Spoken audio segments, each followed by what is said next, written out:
प्यार की रिश्वत। Good morning India. दोस्तों नमस्कार।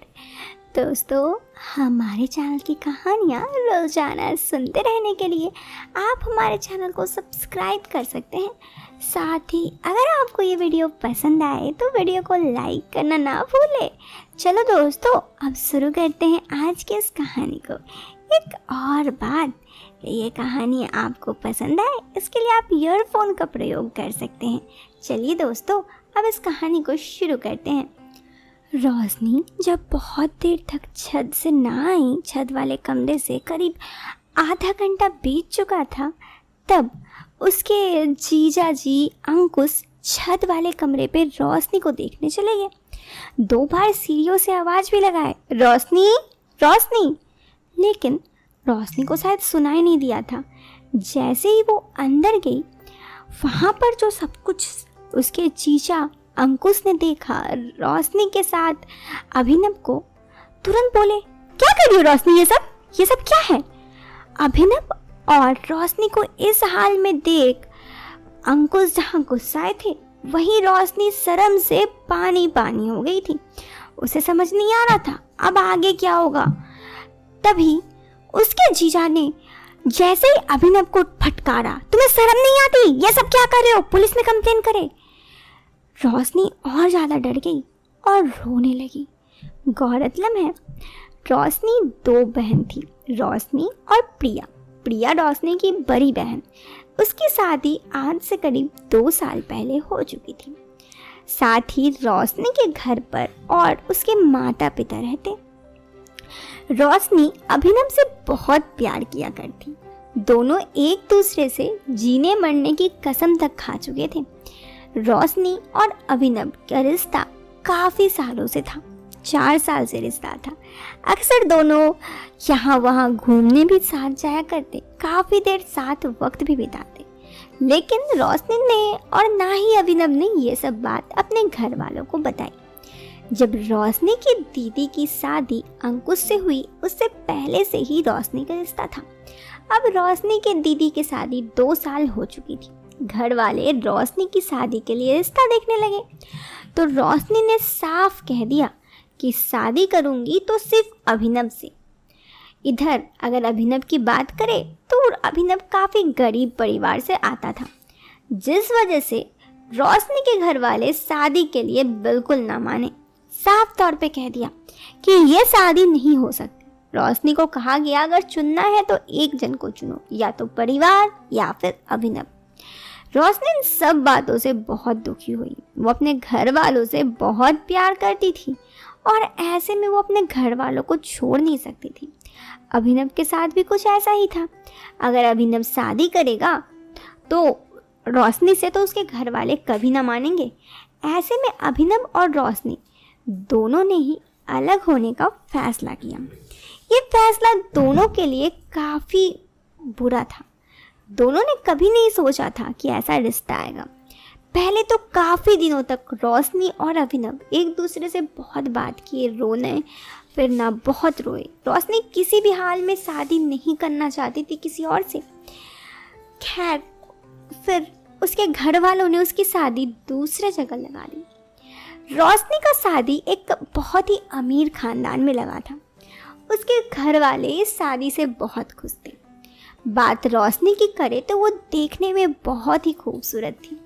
उसके लंबे सुनहरे बाल, नसीली भूरी आंखें और गुलाबी होंठ किसी को भी अपना दीवाना कर सकते हैं। जब रोशनी के घर वाले फाइनली शादी के लिए ना माने तो रोशनी ही दूसरे से शादी करने के लिए मान गई। ऐसे में उसने जो अब ये रिश्ता आया तो घर वालों को रिश्ता पसंद आया तो रोशनी ने रिश्ता के लिए ना किया। इधर ये रोशनी अपने होने वाले पति से हल्का फुल्का फ़ोन पे बात कर लिया करती। 3 महीने बाद उसकी शादी थी। इसी वजह से खैर उसके मन में कहीं ना कहीं अभी तक अभिनव था। दोनों एक दूसरे से फ़ोन पे बातें करते रहते। देखते ही देखते रोशनी की शादी को अब सिर्फ 1 महीने बचे थे। रोशनी और अभिनव को पता था कि अब आखिरी 1 महीना है दोनों को साथ, उसके बाद तो बिछड़ना ही है। अभिनव ने रोशनी से कहा कि आखिरी बार एक बार मिल लो। रोशनी ने कहा क्यों? अभिनव ने कहा मैंने बहुत बार तुम्हारे साथ समय व्यतीत किया है, आखिरी बार तुम्हारे साथ समय व्यतीत करना चाहता हूँ। रोशनी अभिनव को ना बोल पाई क्योंकि प्यार तो वो भी कहीं ना कहीं अभिनव से करती थी।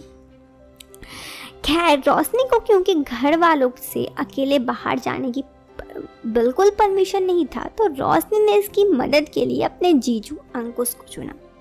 बात अंकुश की करें तो अंकुश की शादी रोशनी के दीदी पिंकी से हुई है। साथ ही दोनों इसी गांव में शहर में रहते हैं, तो आना छूना है। रोशनी ने ये सारी बातें अंकुश को कहा और कहा मैं आखिरी बार मिलना चाहती हूँ, उसके बाद तो बिछड़ना है ही, आखिरी बार मिलने का मौका तो बना दीजिए। रोशनी के बात पर उसके जीजा जी राजी हो गए क्योंकि आखिर वो भी रोशनी की बात समझ रहे थे। तो उन्होंने रोशनी को उस लड़के के साथ यानी अनुभव के साथ मिलने जाने के लिए कहा कि ठीक है मैं भी चलता हूँ तुम्हारे साथ। रोशनी इस बात से बहुत खुश हुई, आखिर वो अपने प्रेमी से जो मिलना चाहती थी। पहले तो वो अंकुश के साथ अभिनव के साथ मिलने गई तो सब तीनों नीचे ही बैठे, नीचे ही मिले। फिर रोशनी ने अपने जीजू अंकुश को कहा कि जीजू आप थोड़ा बैठो, मैं पुरानी कुछ सामान हैं, कुछ पुरानी यादें उन सबको ऊपर से लेकर आती हूँ। इस पर अंकुश ने कहा ठीक है। रोशनी और अभिनव ऊपर चले गए। दोनों अब आखिरी बार मिल रहे थे तो उन दोनों का मिलन होना तो तय था। दोनों एक दूसरे में आज खो जाना चाहते थे। ये पता होने के बावजूद कि दोनों इस बार आखिरी बार मिल रहे हैं, दोनों इस चीज़ में खो जाना चाहते थे। ऐसे में जब आधा घंटा करीब हो गया और रोशनी अब तक नीचे ना आई तो अंकुश भी काफ़ी परेशान हो गया। अंकुश ने 2 बार सीढ़ियों से आवाज़ लगाई, रोशनी रोशनी, लेकिन जब उसे आवाज़ सुनाई नहीं दी तो वो धीरे धीरे ऊपर चला गया। ऊपर के कमरे पे अभिनव और रोशनी को जिस हाल में देखा वो देख अंकुश गुस्सा गया और कहा रोशनी ये क्या कर रही हो तुम? उन दोनों को बहुत ज़्यादा डर लगा उस वक्त। रोशनी भी डरी और अभिनव को तो अंकुश मारने तक के लिए तुल गया। अभिनव वहाँ से डर के भाग गया। रोशनी अपने जीजू के पैर पड़ते हुए बोली जीजू ये बात किसी को मत बताइए, मैं दोबारा कभी तो उससे मिलूंगी नहीं, बस आप किसी को मत बताइएगा, दीदी को भी नहीं, बाकी मैं कभी ना मिलूंगी। रोशनी की इस हालत में देख अंकुश का मन डोल गया। उसने कहा ठीक है मैं नहीं बताऊंगा, बस बशर्ते कि तुम भी मेरी बात मान जाओ। रोशनी ने कहा क्या जीजू? तो उसने कहा ज़्यादा कुछ नहीं, बस देखो जिस तरह तुम अंकुश अभिनव के साथ समय बिता रही थी मेरे साथ भी बिता लो। रोशनी पहले तो चौंक गई, लेकिन उसके पास भी और कोई दूसरा रास्ता ना था, इसलिए उसने भी हामी भर दी उससे वक्त बिताने के लिए। दोनों कुछ देर वक्त बिताए वहीं पे और फिर रोशनी के साथ अंकुश चला गया। लेकिन एक बार जो इंसान डर जाता है वो कभी दोबारा भी तो डरता है ना। उसके बाद से वही हुआ जिसका डर रोशनी को था। जब भी अंकुश को मन होता वो रोशनी से मिलने जाता, या फिर जब भी तो सब साथ मिलते वो रोशनी से वक्त बिताने की बात कहता, तो रोशनी के पास भी दूसरा रास्ता ना रहता। यही बात काफ़ी दिनों तक चलती रही। आखिर रोशनी ने गलती जो की थी। दोस्तों ये कहानी यहाँ ख़त्म हो गई। इस कहानी के जरिए मैं आपको आज फिर कहूँगी कि आप कभी किसी से मत डरिए। अगर आप डरोगे तो लोग आपको और डराएंगे। दोस्तों ये कहानी यहाँ पे ख़त्म हो जाती है। आप अपनी राय कमेंट बॉक्स पे ज़रूर दें। वीडियो के पसंद आने पर आप इस वीडियो को लाइक, चैनल पे पहली बार आए हैं तो सब्सक्राइब करें। मिलते हैं फिर एक नए वीडियो में एक नए और इंटरेस्टिंग टॉपिक के साथ। Till then bye bye, take care.